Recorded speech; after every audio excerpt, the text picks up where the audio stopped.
প্রতিবারের মতো এবার অমর একুশে বইমেলায় চেনা সেই রূপ নেই। আগের বছরগুলোতে প্রকাশনা প্রতিষ্ঠানগুলো পাঠক টানতে তৈরি করত দৃষ্টিনন্দন প্যাভিলিয়ন। ভিন্ন ভিন্ন নকশা, আলোকসজ্জা আর স্থাপত্য শৈলীতে মেলায় তৈরি হতো উৎসবের আবহ। কিন্তু এবার মেলায় নেই কোনো প্যাভিলিয়ন, বরাদ্দ হয়েছে শুধু স্টল। বই, লেখক ও পাঠক নিয়ে বইমেলা, তবু আয়োজনের বৈচিত্র্য মেলাকে দেয় বাড়তি মাত্রা। প্যাভিলিয়ন ছাড়া এবারের আয়োজনে সেই চেনা উৎসবের আমেজ নেই। প্যাভিলিয়ন না থাকায় পাঠকদের আকৃষ্ট করতে প্রকাশকদের নেই আলাদা নকশায় সাজানোর সুযোগ। একই ধরনের স্টলের সারিতে কিছুটা একঘেয়েমিও দেখছেন কেউ কেউ।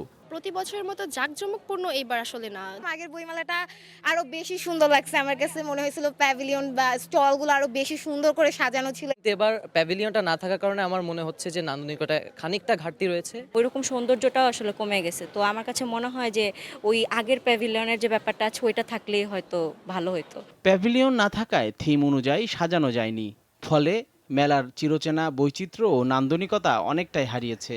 এখন তো সবার একই রকম ডিজাইন, মানুষ আলাদা কিছুই করতে পারে না। একেবারে যারা পাবলিকেশনের নাম জানে, চিনে, বোদ্ধা লোক, তারা হয়তো বুঝতে পারে যে এটা এরকম এটা এরকম। আর যারা ঘুরতে আসে তাদের কাছে এখন সব একরকম মনে হচ্ছে। আমাদের প্যাভিলিয়নের জায়গায় এবার 5টা করে ইউনিট দেওয়া হয়েছে।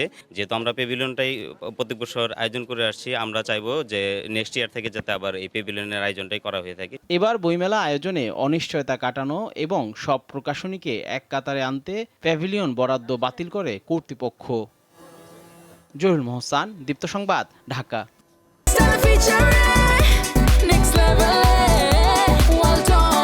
Side by side fridge.